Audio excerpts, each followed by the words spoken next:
Listen to you talk about these dreams and ambitions. I know them.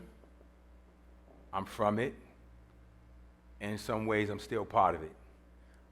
Quite a bit different now than many years ago. Because I don't look at dreams and ambitions like you do. I don't see them the way you do anymore. I watch when the dream or the ambition seems elusive and it's so far away. And this desire to achieve it, and what joy and peace and fulfillment it will bring once it's manifested. You know, it looks so good from afar. And everybody has this great expectation, and life's gonna be good, and I'm gonna make more money, and I'm gonna get a house or a condo, and I'm gonna take trips, and life is just gonna be phenomenal. So Esther was Broadway. Everybody's like, Broadway, wow. Broadway, man. Wow. And I'm sitting there going, okay. I've been around the industry and I've been around the music industry enough, and I've seen a lot of people make it. And I saw what life looked like after they make it. So we worked hard and counseled my behind off and coached and advised, and she worked and we did it. A few months in, it's a job. It's a job. You got to get up every day. You got to be there when they say. You go home when they say. They pay you what you agreed to. You don't come in, you get docked, and all of a sudden, it's not so glamorous. All of a sudden, it's like, now what? Exactly. I knew this day would come, and I knew it would come fairly soon because of the teaching you're sitting under, that it would lose its luster very quickly. The allure and the shine of it is no longer shiny. That place you wanted to be is now the place you have to sometimes grudgingly go to work. Because once you arrive at a place and there's no longer any vision attached to it, it's routine, it's drudgery. Did I lose anybody? Once you arrive, that first car, that first apartment, that first boyfriend or girlfriend, once you achieve, if there's no vision attached to it, it becomes dead real quick. It becomes drudgery. Why? Because as little brother was sharing earlier, God created us to create. God created us to inspire, to be inspired, and continue to see bigger and to grow beyond the thing that's immediately in front of us. So as soon as she landed that position, and it was definite that it was next, that it was in the bag, I said, you know what my question is going to be, right? And she said, what's next? She knew what my question was, but then what happened to begin to secure what's next? Well, there was no next. There hadn't been any plans beyond the immediate grab. I've seen it in marriages. Counsels a lot of them. Okay, so you wanted to get married, so you could be together and love each other and have babies, and you did it. And now what? There's no vision on the marriage. There's no dream or purpose for the future of who you are and what you're called to do. Then it becomes stale real quick. It's not cute anymore. The worst thing is when people get married so they can not be sinning. Okay, so now you're not sinning. Now what do you have?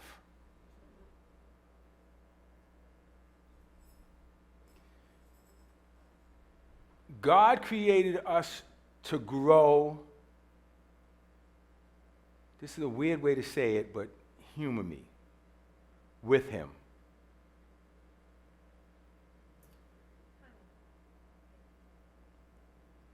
God created us to grow with him. God don't need to grow.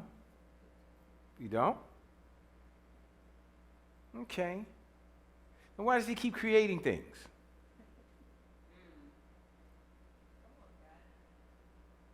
I'm not saying he needs to grow personally and mentally and emotionally, but as a creative being, he needs to continually be creating. He needs to continue to be expanding. He needs to continually be growing. I'm sure there are universes and places and stuff that go beyond humanity that exist that we don't know anything about. The Bible talks about the heavenly realms and the cherubims and the seraphims. And it's very arrogant for us to believe as human beings that we are the only thing God created and there's nothing else in the universe that exists apart from us. Because after all, we're the best God could do.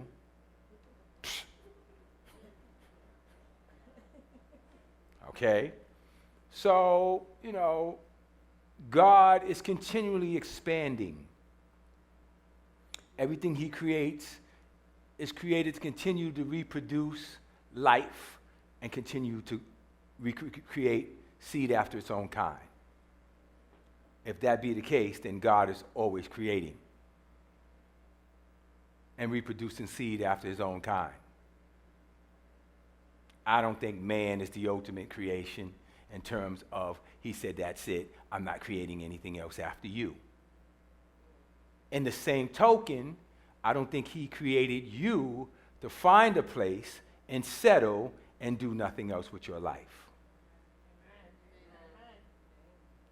Now, how many of you know or have met people who have retired? I mean real retired. I don't mean quit one job and then go do something else. I mean retired. Got my pension, I'm not doing nothing else. What happens to them immediately? They immediately become old. You start to see the life drain out of them. Immediately you saw them 2 years ago and they looked vibrant, and now you see them and they're talking to you like this. Right? Because life begets life. And when we get to the place that God can no longer produce life through us, we begin to decline into the state of death. If a tree is not growing, it's dying. If you're not growing spiritually, if you're not growing personally, if you're not growing into the things that God is calling you into, I hate, at this season of my life, the word called. I don't like it. I'm called to this. And so when you get there, then what are you? Your life should be a continual calling. Yeah.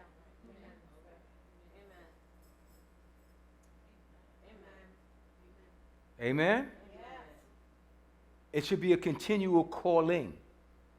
There's no called for me.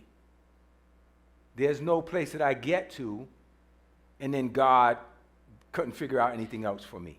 Yeah. So what I want to deal with today is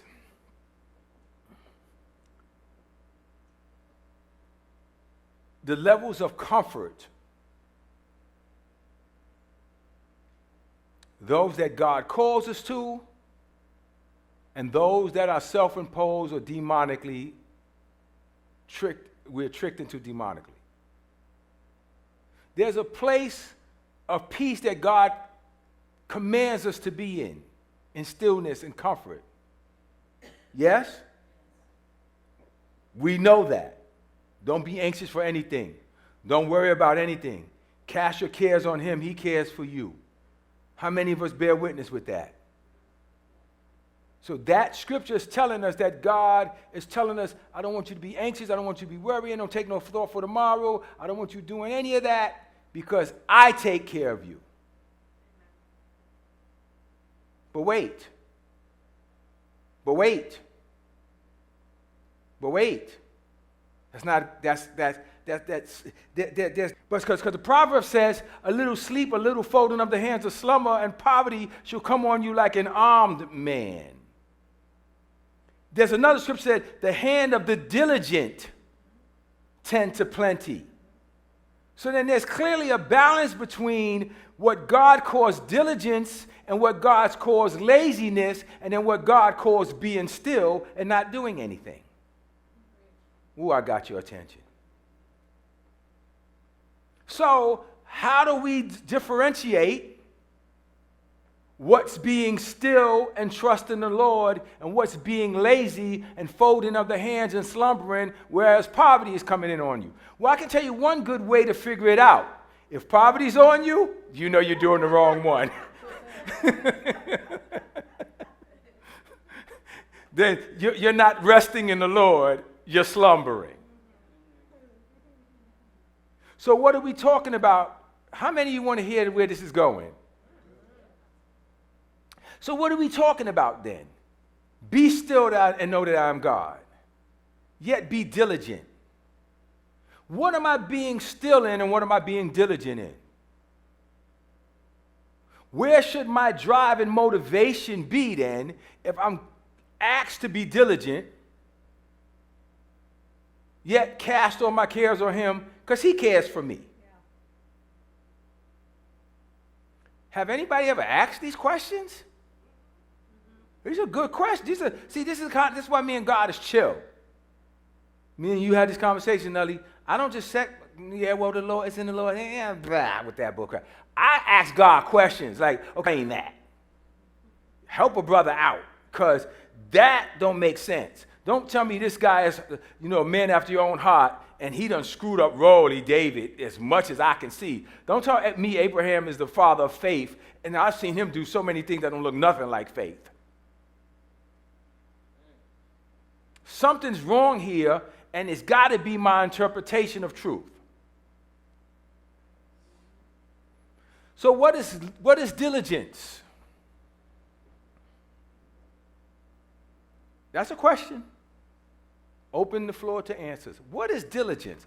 And please don't try to get super spiritual on me. I'm asking for the regular human everyday use of the word. Thank you. Diligence, yes. Being consistent. Go ahead. And y'all can cheat. Y'all can look it up. I always give you, it's an open book test. She said being consistent.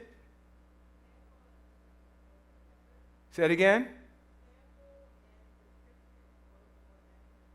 A careful and persistent work or effort. That's what you could tell she read that. That's a read definition. I want to know what your interpretation has been in your own mind of being diligent. We got the book one, but now I want to know in your mind when you heard the word diligent and you used the word diligent, you had a meaning in mind. Cheryl, your hand went up first. Stay in the course. Nelly. Be thorough. Mike. That's what I said, persevering. Stick to it. Stick to it. Stick to it. Growing and flowing with the progression of whatever I'm doing consistently. That's an interesting take, and I like it. She said flowing with the direction that the current that the thing is taking, and staying with it even as it moves and shifts. That is huge. Hold that one. We're going to come back to that. Yes, Sister Linda.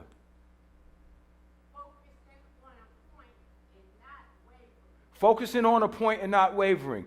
All of these are correct answers, right? And the reason they're correct is because this is our understanding of it. Here's where it's dangerous or bad. What if what we're focusing on is the wrong direction and we won't move? Do I have any takers? Yes. You understand? When we're so committed to it that even though it's totally wrong and taking us down the total pit, we still gonna hold on because eventually the sun gonna shine. So there's a place where diligence can become a curse. So the hand of the diligent tend to plenty, but the hand of the diligent also tends misdirected to poverty or plenty of lack, right? Whatever it is, right? Are you with me today? So that means I then must be very, listen close. Is this blessing somebody? I must be very strategic and very clear about what I choose to apply my diligence to. Amen. That's where we get hurt.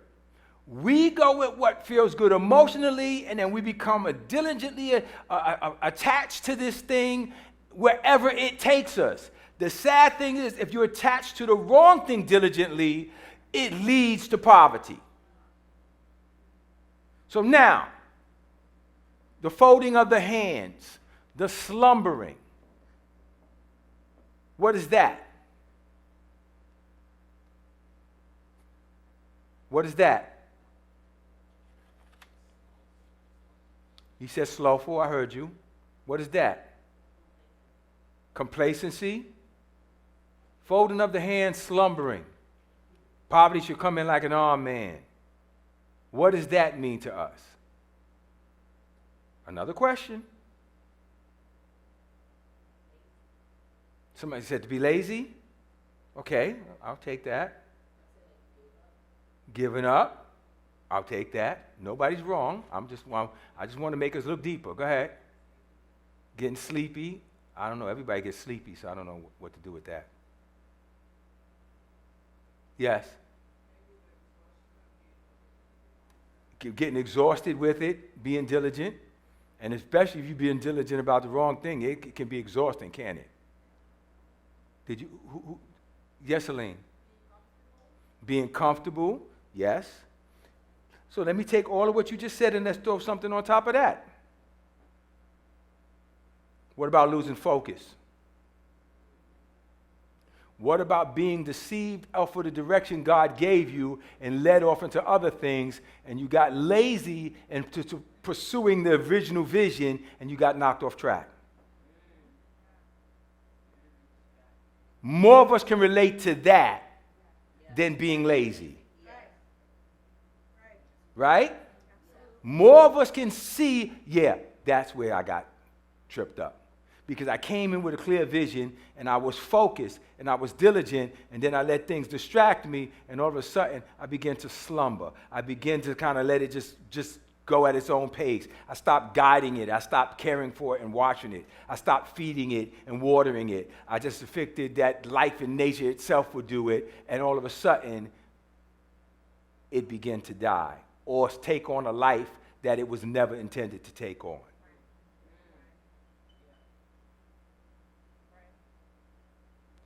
So then I submit then diligence according to the word is not being busy, but being focused. Constantly going back to the source of the direction to make sure you're still on the direction so that you can go forward and stay the path that you were called to. Most of us get people say, well, black people are not finishers. I hate that statement because it's not true. I've done everything in my life and everything I do to be a finisher. My problem has been I've been distracted that I wound up finishing something that I never started. Bear witness, right, bro? That's what it is. It's not that. It's that what I originally pictured turned and morphed into something else because I let other people get inside my head and begin to speak to me visions that don't line up with my vision, but because I couldn't see how mine could come to pass, I began to focus on what they were saying, and all of a sudden, I didn't know where I was anymore. That comes from having the core of your vision. So I'll say things to Nellie, and immediately she'll get defensive, say, well, that's not the vision I had. And I'm like, explain the vision. You can't. Then maybe you need to come back to me and clarify your position so that I could stay on course with something. Because telling me what you had a dream about and got excited about, or even believe that you believe the Lord showed you, but you never let him walk you through the process of clarifying it, is still not a vision. I don't like the way we loosely use the term vision in the church. Having a dream or have somebody speak something over you and you got goosebumpy is not a vision. It's a dream. Visions have to be materialized so that they can be defined and the direction. Let me give you an example. All through the Bible, men of God have had dreams. But the ones that he gave clear visions to, he gave instruction to, and he gave them very specific instruction, like to the building of the ark, to the building of the temple. And at that point, it was a vision. There was no way you can deviate or change it because the blueprint was clearly written out. If you're winging it as you go, you don't have a vision.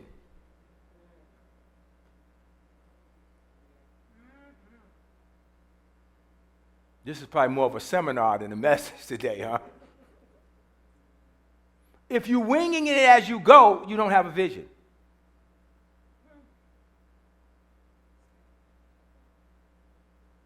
A vision prints out like Google Maps. And if somebody tells you to turn left, you go, nope, nope, I got to go straight for 5 more miles. Remember, there's a shortcut here. Nope, straight for 5 more miles.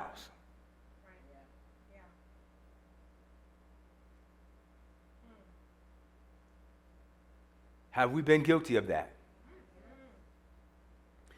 So, diligently following the wrong course is still wrong. I'm not saying God is punishing you because of.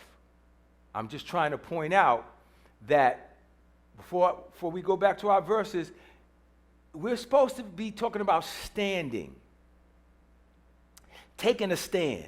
That's being diligent, being focused, being forthright, as just quoted, being consistent. The problem is, are we being consistent in the realm of the spirit that we're staying on track, or have we gotten off track and we're diligently going the wrong way?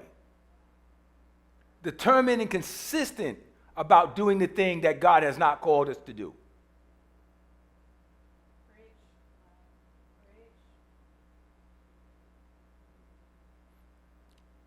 There's been more than one occasion I've said to Nellie, I'm sorry I keep bringing you up today, Nellie. You happen to fit this message, so that's why you get picked up. Sometimes it's Mike, sometimes it's somebody else. Today, it's you. And I begin to talk vision to her, talk ideas, and what I really try to do is I try not to invoke vision, but more cultivate the vision and get clarity on the vision that she believes God has given her. Yes, expand it, see it. See what it means in the natural realm, not just a spiritual spooky place. You know, it's nice because in dreams, you can fly, you can jump off of buildings and bounce on the concrete, you can get shot and still wake up. But then when you have to translate that into real life, you have to omit the fantasy and then put the reality, the spiritual laws that govern the wake-up world. So, in times when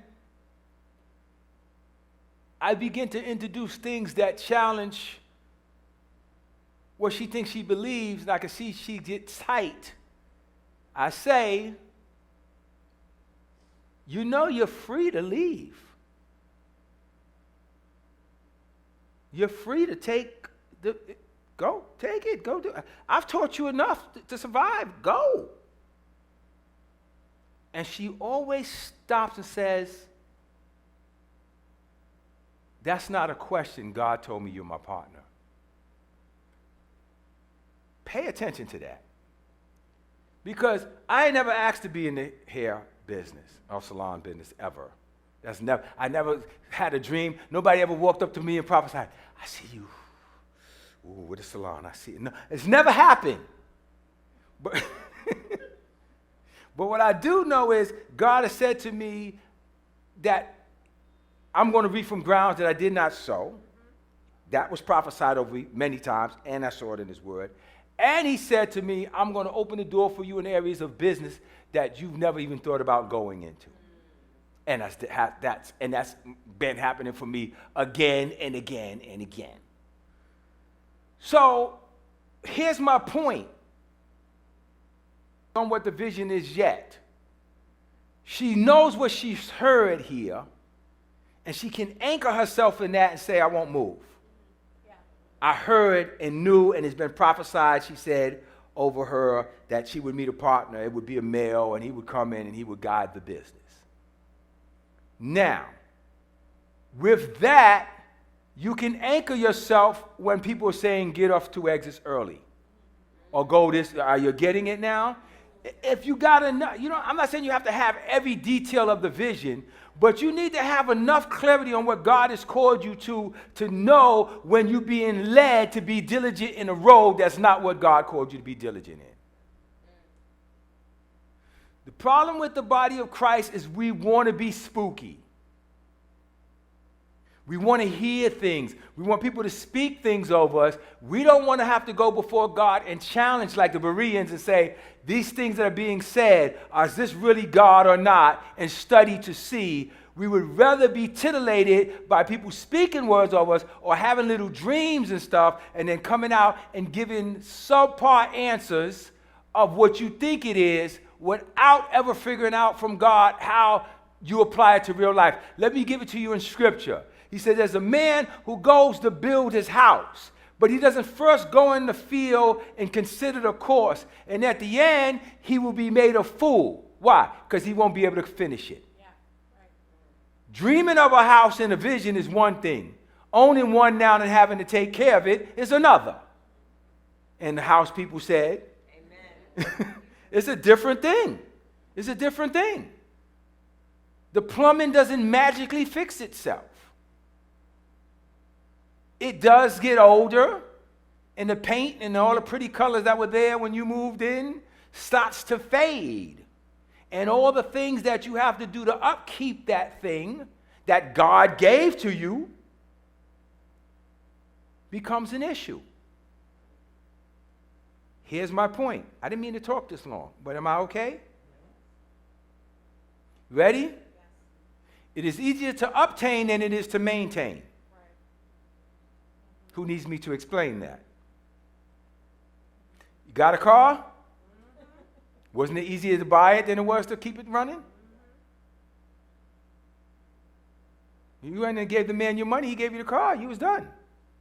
But now you got to change oil and get gas, even when money's tight.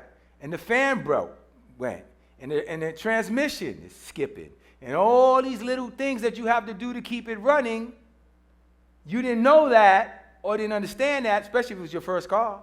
You thought you just buy the car and life just rolls you where you want to go. But now there's a process that comes.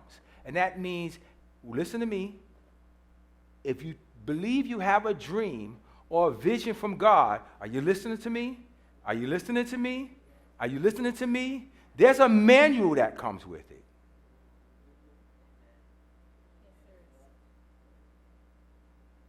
And you should study it. And you should understand how it functions in dusty weather, in rainy weather, in sunny weather, in good days, in bad days, when it looks like everything is right, when it looks like everything is wrong. There's tips that you have if you're staying diligent and focused with God about that vision, that He will show you how you navigate through all those situations. It has to meet the real world. And if your vision doesn't meet the real world, it's just a dream. Is this helping somebody? Is this helping somebody? If this is helping you, say yes. So now, standing is not just standing to receive. Standing is also standing to maintain once you receive.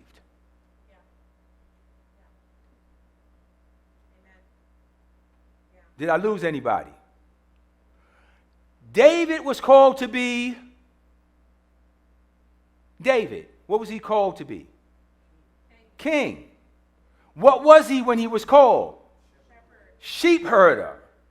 Big difference in job description. I'm sure there was many times while David was king, he was like, it was so much easier just with the sheep.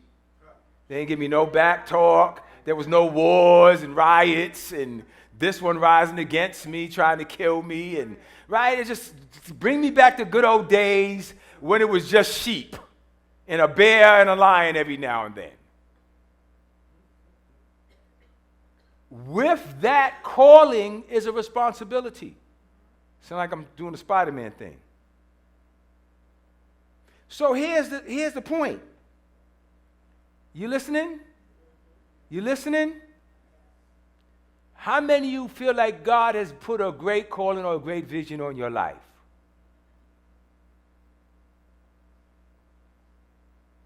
How many of you with that same vision feel like at times it seems like it's a struggle to even keep your focus and maintain? Now, you can't just throw the vision out in the sun and wait for it to grow. You have to grow with it. You have a responsibility to stand with it. There's a maintenance process. When I rented apartments, when something broke, we called the landlord. And it was his problem. Now that I own property, there's no one to call. Unless I'm willing to pay them, it's my responsibility. So what did I do? I learned how to fix almost everything because I don't like giving people my money if I don't have to. But if I didn't have that ability or desire, I would have to pay someone to do it. Same thing with your vision. If you're not willing to learn all the things that it takes to maintain it, you got to hire people and pay them to do that.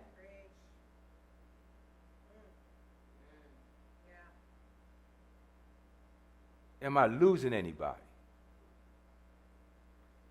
So, God gives us a vision, and He expects us to care for it. He expects us, okay, God, I'll get to the verses when you let me. He expects us to care for it. No, I want you to get this, and I want you to hear the heart of what I'm saying here today. How many of you believe God has given you a vision? He expects you to care for it.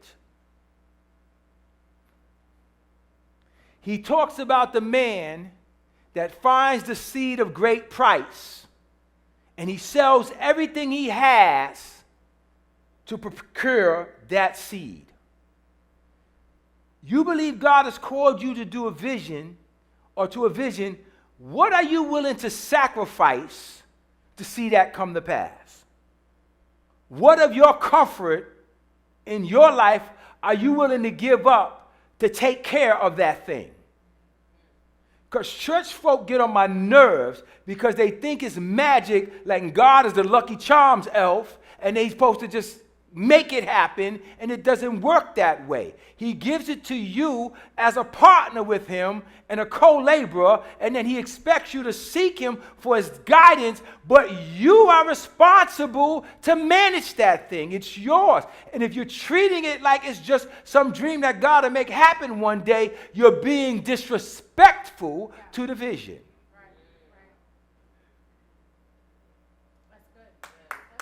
Thank you. I'll take that one. It's yours. How many of you have children?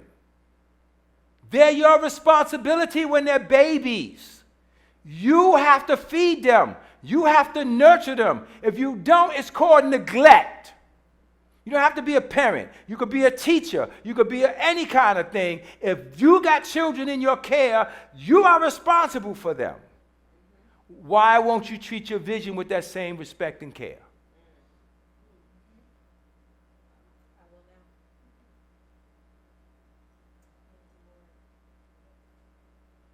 Why you need people to keep coming over you and telling you what to do with your vision to get you motivated a little bit more, and then you slow down and stop again, and then somebody else got to come and prophesy another word over you, and then you go a little bit more, and then you slow down and you stop again. Imagine what would happen to your child if you did that. You knew that child had to eat, and you knew instinctively whatever you needed to do, even if you didn't eat, you would feed that child. Why we treat the vision so disrespectfully? And get mad and frustrated with it. I don't want to be bothered with this thing. It's getting on my nerves. I'm speaking for myself too. I've done it. But like I told you, I'm in a different place right now. I'm seeing things a lot clearer. And it irritates me when the people I work with and my own wife refuse to nurture vision. It bothers me now. You know, I'm trying to be patient, but you know, like a person that used to smoke and they stop smoking, all of a sudden everybody that smokes gets on their nerve. They're just the most irritating people you want to meet because they don't do it now. I'm like that now. God yanked me out of it, and now it's just like, God, I just don't even want to do nothing. You don't even want to be diligent. Look into it, walk around it, treat it with some care and respect. I think I'm going to wrap this. What I'm really trying to make is, Jeff was saying it this morning, have you got complacent? And little brother, it's not even complacent. For a lot of people, it's like, you have never even given a care and real attention to the vision that it deserves at all. It's not even complacent. You have never even breastfed this thing. You done turned it over to the system and you're waiting for everybody else to do it. You got to keep being encouraged and keep being encouraged. And ain't nobody encouraging me. Get your encouragement from the throne. David encouraged himself in the Lord. These are our babies. I'm not trying to make anybody feel bad. I'm trying to make you feel. Is this helping? Yes. I'm trying to make you see the urgency of it. God entrusted you with that baby. That vision is your baby. God entrusted you with a part of him. This is a child that he wants to make with you. This is your baby that you and God made together. He gave it to you. And it's up to you to find out what you need to do to keep that thing fed and dressed and warm and comfortable and protected. That's our job.